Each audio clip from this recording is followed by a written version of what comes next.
I was going to say happy Friday because it feels like a Friday. Just to let you know that the building will be closed tomorrow due to the Thanksgiving holiday here in our host country in the United States. The office in the building will be open on Friday. However, we will not have a briefing on Friday unless there's breaking news. The office will be staffed, so if you have any questions, come in, email or call, and we will post highlights up on the internet for all of you to see. And on Monday, our guest will be Jorge Chediek, the Secretary General's Envoy in South-South Cooperation, Director of the UN Office of South-South Cooperation, who will be here to brief you on the upcoming South-South event next week. The Deputy Secretary General, Amina Mohammed, was in China, where today she spoke to students at Tsinghua University on climate change. She told them that young people's ideas and innovations are key to ensure a more sustainable future and urged them to help accelerate climate action. She said the Paris Agreement was a great start for countries to commit to lower their emissions, but added the agreement's full potential has yet to be fully unleashed. And this can only be done if countries raise the ambitions and implement their own national contributions. I'm counting on young people like yourselves, she said, to hold leaders and decision makers accountable to ensure a secure future for yourselves and future generations. Martin Griffiths, the Secretary General's Special Envoy on Yemen, is in Sana'a today, and he will be in Hodeida tomorrow.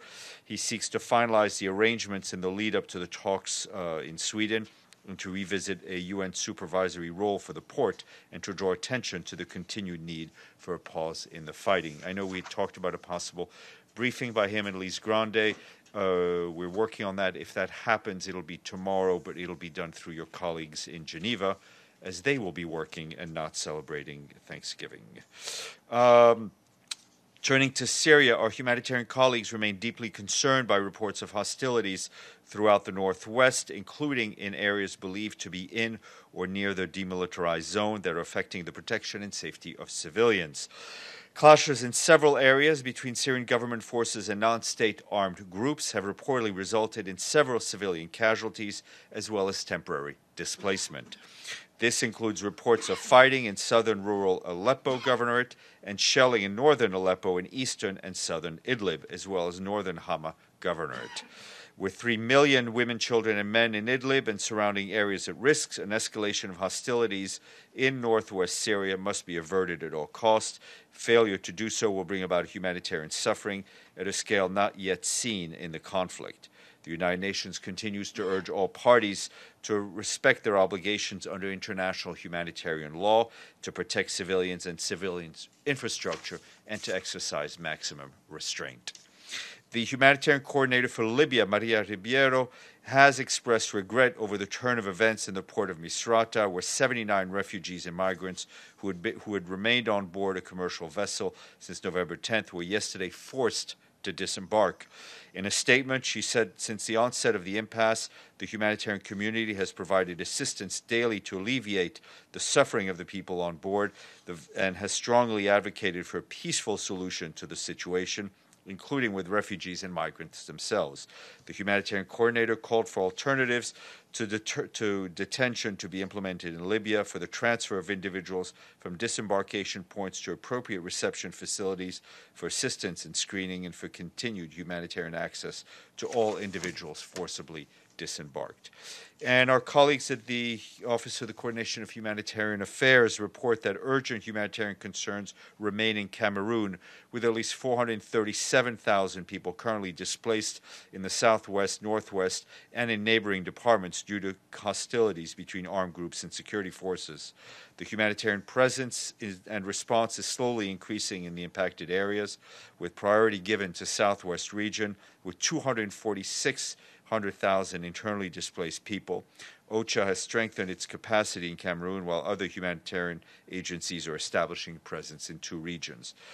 Our colleagues say that insecurity is impacting the access to populations in these areas, adding the response is also limited due to a shortage of funding.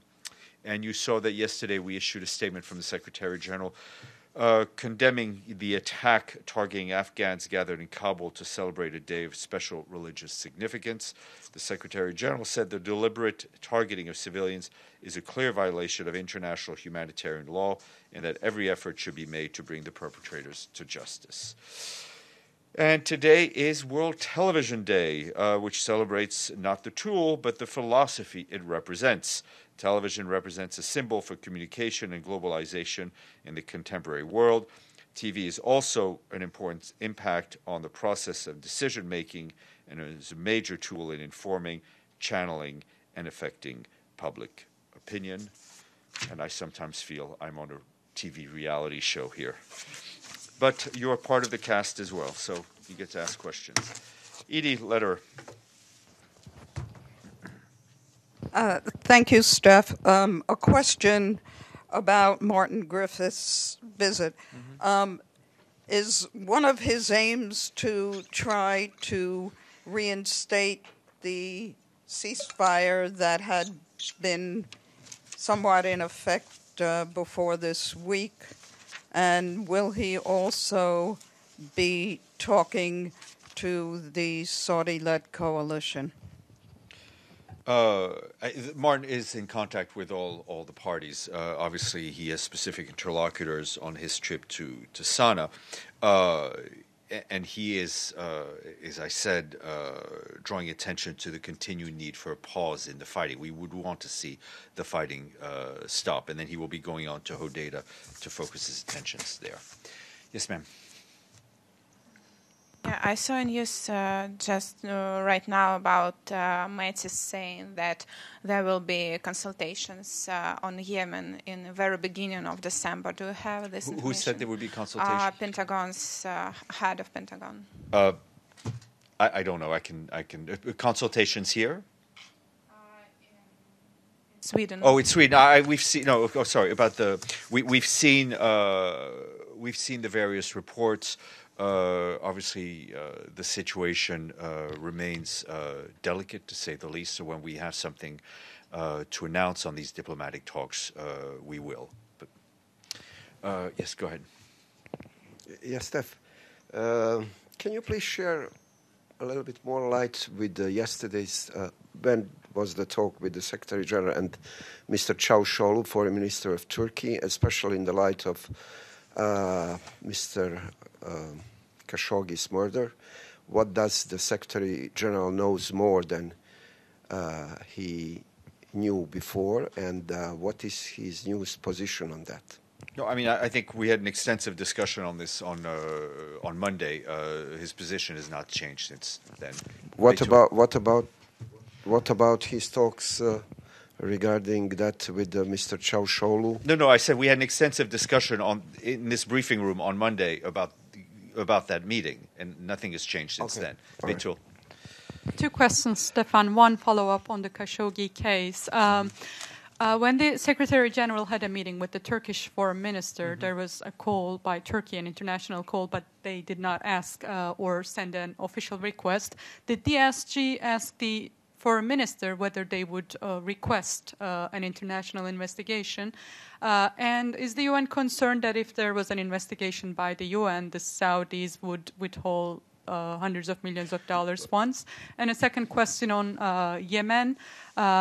The Save the Children came out with an estimate that 85,000 children may have died because of acute malnutrition. What does the UN have to say that? Because the data is based on the UN data.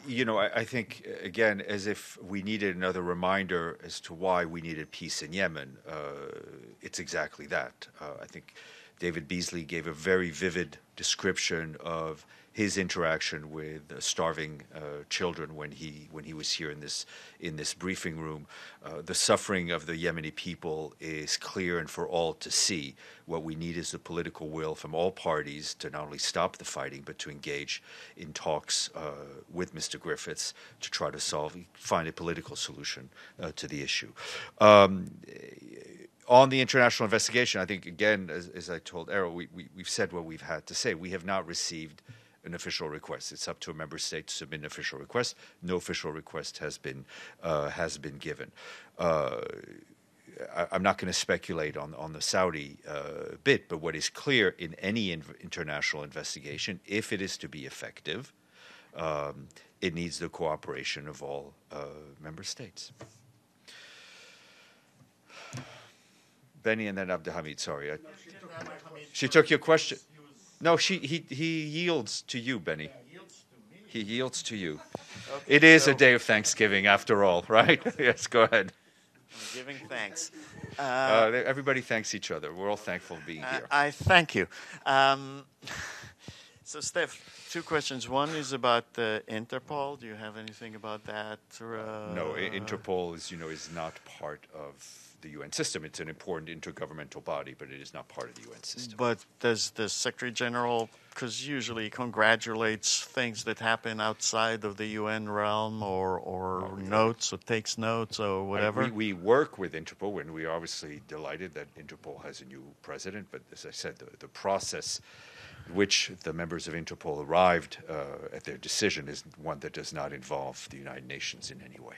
Yes, and okay. So, secondly, I understand that a pending resolution of the Security Council was asked for by LOCOC, which is a humanitarian resolution on Yemen.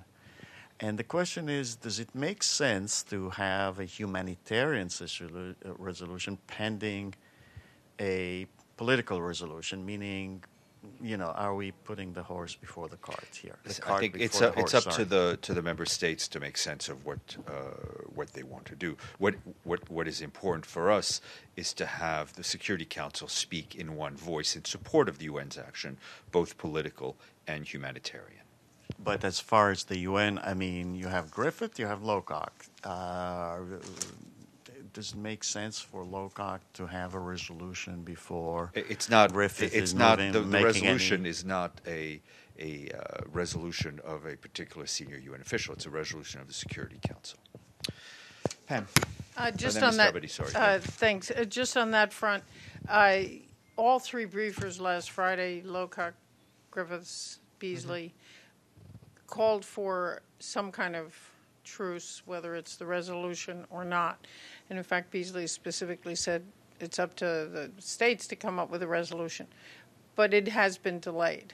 And since the Secretary General has said so much about time is of the essence and the clock is ticking and this is the worst humanitarian disaster ever, is there any call by the SG to come up with a truce so that the aid the can Secretary get in? General, all three of these senior officials reflect also the views of the Secretary General. The Secretary General continues to want to see a halt in the fighting as soon as possible. Thank you. Mr. Abadi. Thank you, Stéphane. As you indicated, it's Thanksgiving Day tomorrow. The United Nations will be closed. And for the sake of transparency, can you tell us how the Secretary General will spend his day? He will spend his day probably glued to his email. Yes, Errol. Just a short follow-up on Betul's question, actually. And regarding the new voice from Washington saying from President Trump that he is not going to go with the request for punishing Saudi Arabia, since it's very important for the United States, their deals, hundreds of billions of dollars. If I remember good, last March, Crown Prince Salman came here with a check of $930 million. His Secretary General, to be more blunt, afraid that he is losing that kind of financial support while pushing forward with the investigation. And okay, if not, why he is not more responsive to the calls to be the only moral authority champion of human rights and go forward? I think if you look at the statement that we put out soon after the death, you will see the clear condemnation of this murder. The issue around the investigation is one that we need to receive an official request from someone. It's pretty clear. Now we've seen reports, we've seen rumors, but we have yet to receive anything. On that note, if we see each other tomorrow, Friday will not be good news, so I look forward to seeing you all on Monday. Enjoy the holiday.